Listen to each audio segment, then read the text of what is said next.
പ്രഭ films അവതരിപ്പിക്കുന്ന ചെങ്കോൽ. ഒരച്ഛൻ്റെ ആഗ്രഹത്തിനും പ്രതീക്ഷയ്ക്കും ഒത്തു പ്രവർത്തിക്കാനും പെരുമാറാനും 1% പോലും കഴിയാത്ത ഹതഭാഗ്യനായ ഒരു പുത്രൻ്റെ കഥനകഥയാണ്. സംഘടനകൾ നിറഞ്ഞ ഈ കുടുംബചിത്രം സംവിധാനം നിർവഹിക്കുന്നത് സിബി മലയിൽ.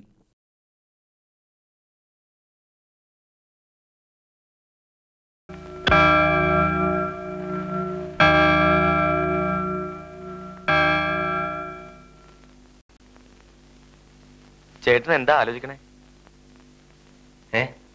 അല്ല, എന്താ ആലോചിക്കണേന്ന് ചോദിച്ചതാ. കുറെ നേരമായിട്ട് കണ്ണു തുറന്ന് കിടക്കണു. ഒന്നുമില്ല, വെറുതെ.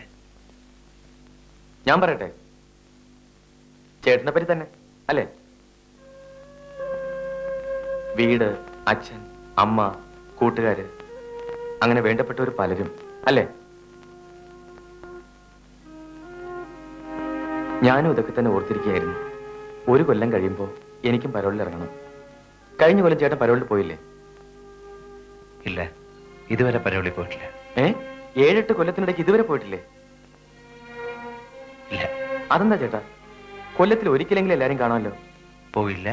കീരിക്കാടൻ ജോസിന്റെ കൊലപാതക കുറ്റത്തിന് ജയിൽ ശിക്ഷ കഴിഞ്ഞ് പുറത്തിറങ്ങിയ സേതുമാധവൻ തന്റെ ചെങ്ങാതിയായ കേശവനെ കാണാനെത്തുന്നതോടെ കഥ ആരംഭിക്കുന്നു.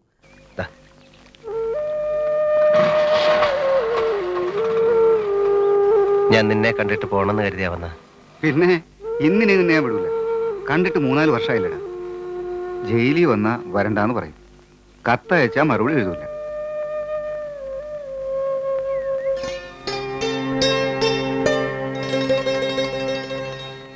ഈ ലോകത്തിന്റെ സുഖവും ഭംഗിയൊക്കെ അറിയണമെങ്കിൽ കുറച്ചാൾ ജയിലിൽ കിടക്കണം. ഏതായാലും എനിക്ക് സന്തോഷമായി. ആദ്യം എന്നെ കാണാൻ വന്നല്ലോ നീ. റിലീസിംഗ് ഓർഡർ എത്തിയെന്നറിഞ്ഞപ്പോൾ ആ മതിൽക്കെട്ടിന്റെ ഉള്ളിൽ നിന്ന് എങ്ങനെയെങ്കിലും രക്ഷപ്പെടണമെന്നായിരുന്നു. പുറത്തിറങ്ങിയപ്പോഴാണ് ഇനി എങ്ങോട്ടെന്നുള്ള ആലോചന. എന്നെ കണ്ടാൽ മുഖം തിരിക്കാത്തവരാരൊക്കെ ഉണ്ടെന്ന് എനിക്കറിയില്ല. എന്നാലും നീ ഉണ്ടാവുമെന്ന് തോന്നി. ഞാൻ എന്നും ആലോചിക്കും നിന്നെ പറ്റി. നമ്മൾ ഈ വഴി സ്കൂളിൽ പോയതും കളിച്ചതും വളർന്നതും ഒക്കെ. ഓർമ്മയുണ്ടോ ഈ പാലം? ദേവിയെ കാത്ത് നമ്മളിവിടെ വന്നിരിക്കാറുള്ളത്.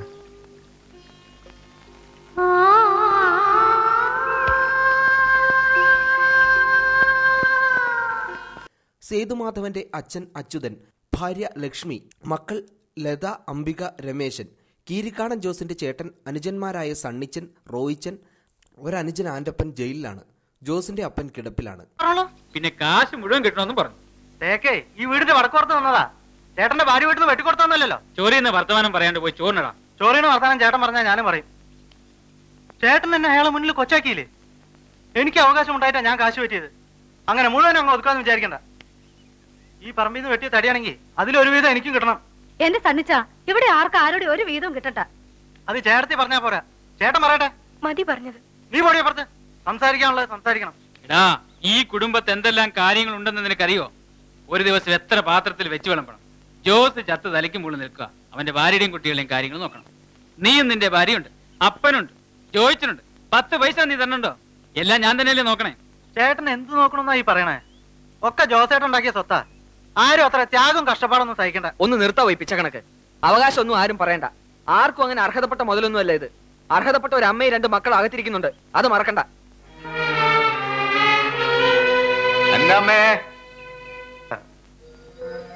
ഈ കട്ടിലിരുന്ന് ഒന്നെണീക്കാൻ പറ്റിയിരുന്നെങ്കിൽ കൊന്നവന്റെ കൊടലെടുത്ത് ഞാൻ മാലയിട്ടേനെ. എന്റെ ജോസുമോൻ അവനൊരാണായിരുന്നു. ചങ്കുറപ്പുള്ള ആൺകുട്ടി. വീട്ടിലെത്തിയ സേതുമാധവനെ രോഗിയായ അമ്മ ആശ്വസിപ്പിക്കുന്നു. അച്ഛൻ അച്യുതൻ നായർ SI ആക്കാൻ ശ്രമിച്ച സേതു കൊലയാളിയായതിൽ മനം നൊന്തു കഴിയുന്നു. അച്ഛന്റെ അവസ്ഥ സേതുമാധവനെ മാനസികമായി തളർത്തുന്നു.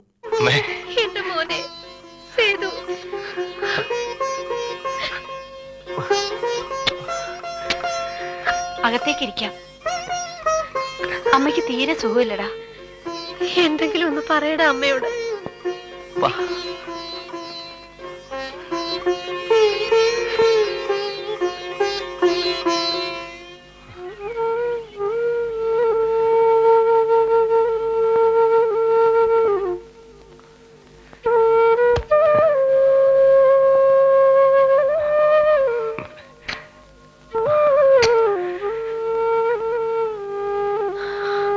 അച്ഛനെന്തേ അമ്മേ?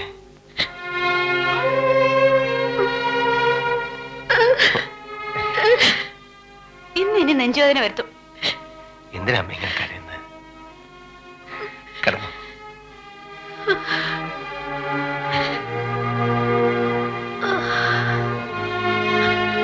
ലത എന്ത് ഏട്ടത്തി? ലതയ്ക്കുന്ന റിഹേഴ്സലുണ്ട്. അച്ഛനും അവളും പോയിരിക്കുക. ഇന്ന് വരില്ലേ? നാടകം രാമപുരത്ത് തന്നെയാ, വായനശാലക്കാരുടെ.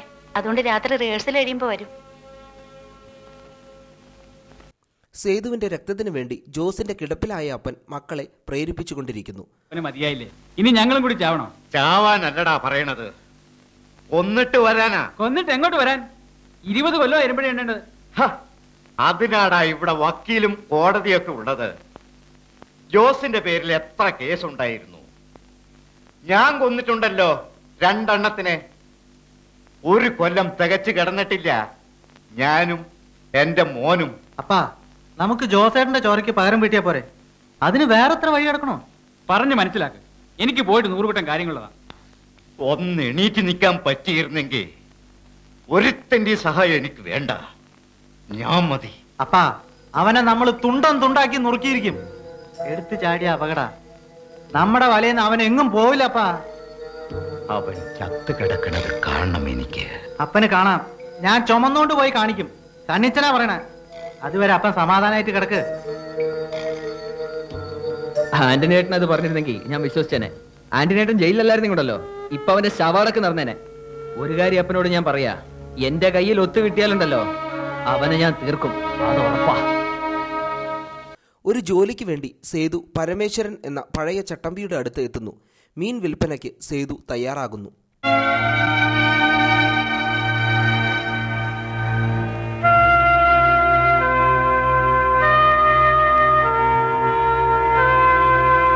മതി, നീ മോള് കുടിച്ചോ.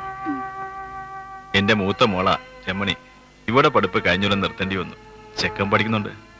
ഇവളോ ഇവിടെ അമ്മയെ അടുത്തില്ലെങ്കിൽ എന്റെ കാര്യങ്ങൾ നടക്കില്ല. തള്ളേക്കൂടെ ഒന്ന് കടയിൽ നിൽക്കാൻ പറ്റുമോ? പിന്നെ എന്താ ഇനി പരിപാടി? കീരിക്കടന്മാരെ ആരെങ്കിലും കണ്ടോ? ഇല്ല. സൂക്ഷിച്ചോണം, ചതിന്മാരാ. ജോസേട്ടൻ ആണായിരുന്നു, പിന്നെ ഇന്നൊരാളെയും കുത്തില്ല. നേരെ വാ നേരെ പോ. യുവന്മാര് കണ്ണി ചോരയില്ലാത്തവരാ.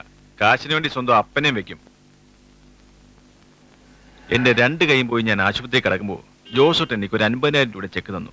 ഞാനത് ബാങ്ക് കൊടുക്കാൻ 2 ദിവസം വൈകി. അതിനിടയിലാ ജോസേട്ടൻ മരിക്കുന്നത്. യുവന്മാരത് തടഞ്ഞു. 10 പൈസ തന്നില്ല എനിക്ക്.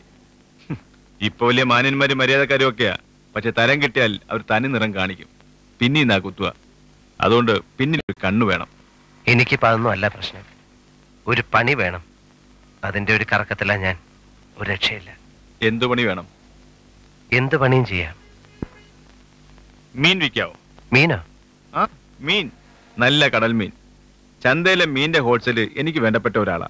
മീൻ കടം ധരിക്കാം. ഒരു കൊട്ട മാത്രം വാങ്ങിയാൽ മതി. സൈക്കിളോറിനെ ഞാൻ തരാം. എന്താ, പറ്റുമോ? പഠിപ്പുണ്ടെന്നൊന്നും വിചാരിക്കണ്ട.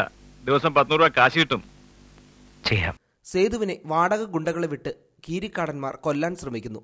ആക്രമത്തിൽ മരിക്കാറായ സേതുവിനെ ജോസിന്റെ ആദ്യ ഭാര്യയിലുണ്ടായ മകൾ രക്ഷപ്പെടുത്തുന്നു.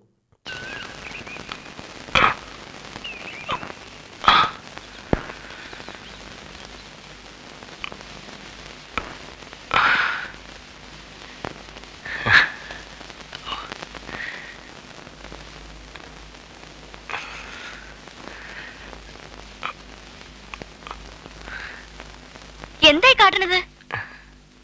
എന്താ വേണ്ടത്? എനിക്ക് പോണം. ഈ നിലയിലോ?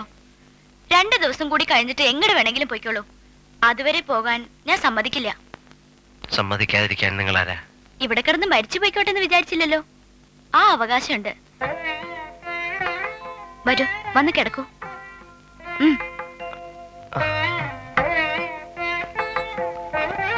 നല്ല പൊടിയേരി വെക്കണുണ്ട്. കാലായാലും അത് കഴിക്കാം.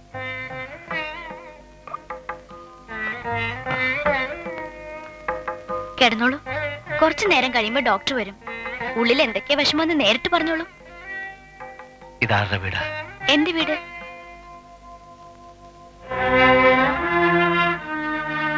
അത് ഞങ്ങളുടെ പപ്പ. അറിയോ? അറിയാതിരിക്കില്ലല്ലോ അല്ലേ?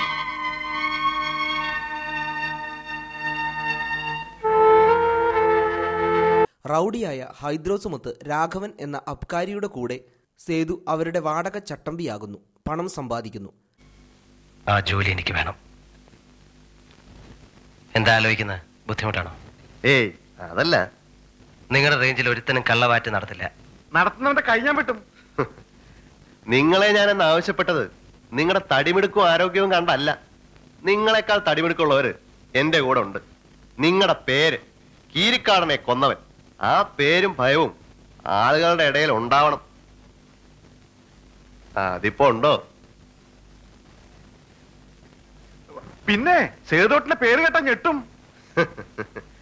കീരിക്കാടന്മാര് കൂലിക്കൊണ്ടുവന്നവര് ഈ പരുവത്തിലാക്കിയ കാര്യം നാട്ടുകാർക്ക് അറിയില്ലേ? ഇപ്പോ അധികം ആരും അറിഞ്ഞിട്ടില്ല. അറിഞ്ഞോളും. മുഖത്ത് നല്ലൊരു സമ്മാനം കിട്ടിയിട്ടുണ്ടല്ലോ. അതിന് ഞാൻ പകരം വീട്ടും. കൊല്ലൊന്നും ചെയ്യരുത്. അതിന് താഴെ എന്തും ആവാം. ഞാനുണ്ടാവും സഹായത്തിന്. എന്നോട് ആത്മാർത്ഥ കാണിച്ചാൽ തിരിച്ചും അതുണ്ടാവും.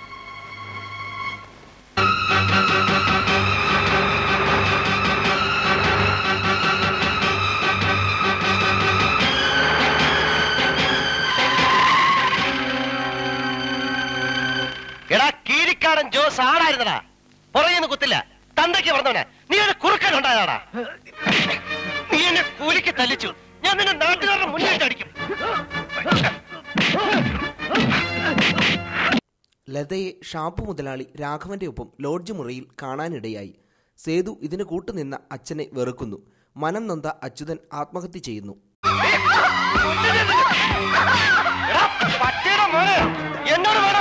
ഒരാൾ കൊണ്ടുവന്ന ഇവിടെ വന്നപ്പോഴാണ് ഞാൻ ഇവളാണെന്ന് അറിയുന്നത്.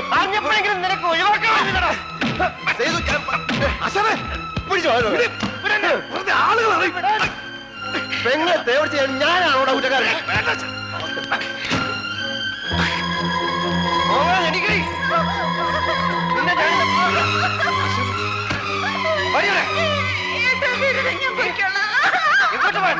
ഇനി വല്ല പറഞ്ഞു ഉറപ്പിച്ചിട്ടുണ്ടേ. ആകെ തോന്നിയില്ലേ? ഇനി എന്തോ ഓടാൻ നിന്നെ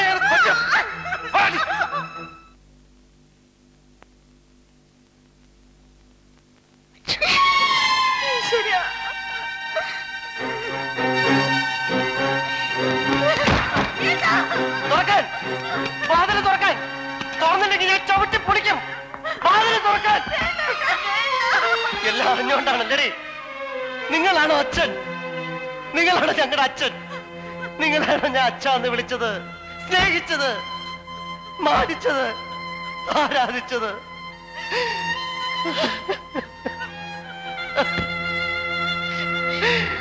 കീരിക്കാടൻ ജോസിന്റെ മകളെ ഭാര്യയായി വീട്ടിലേക്ക് വിളിക്കാൻ പോയ സേതുവിനെ ആൻ്റപ്പനും സഹോദരങ്ങളും ചേർന്ന് ആക്രമിക്കുന്നു. അവരെ എല്ലാം തോൽപ്പിച്ച് തളർന്നു കിടക്കുന്ന സേതുവിനെ ജോസിന്റെ മകൻ കുത്തിക്കൊല്ലുന്നതോടെ കഥ അവസാനിക്കുന്നു.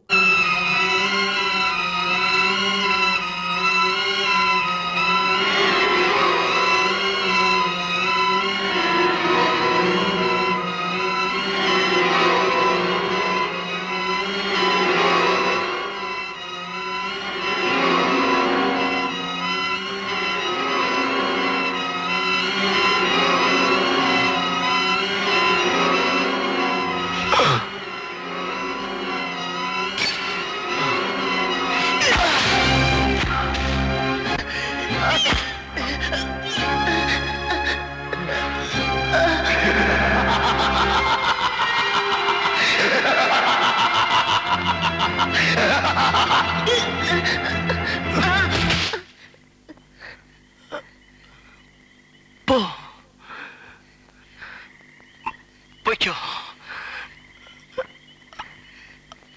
ആരും അറിയണ്ട. എന്റെ വിധി നിനക്കൊണ്ടാവരുത്.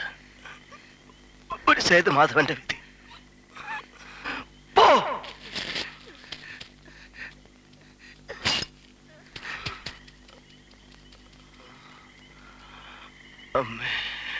ആരും തെറ്റുകാരനോ കുറ്റക്കാരനോ ആയി ജനിക്കുന്നില്ല. സാഹചര്യങ്ങളാണ് അവരെ അങ്ങനെയാക്കുന്നത്. ഇത്തരം സാഹചര്യങ്ങളിൽ സംയമനം പാലിച്ചേ പറ്റൂ എന്നുള്ള സന്ദേശം നൽകുന്ന ഈ മലയാള സിനിമ വിജയിപ്പിച്ച മുഴുവൻ പേരും അഭിനന്ദനം അർഹിക്കുന്നു.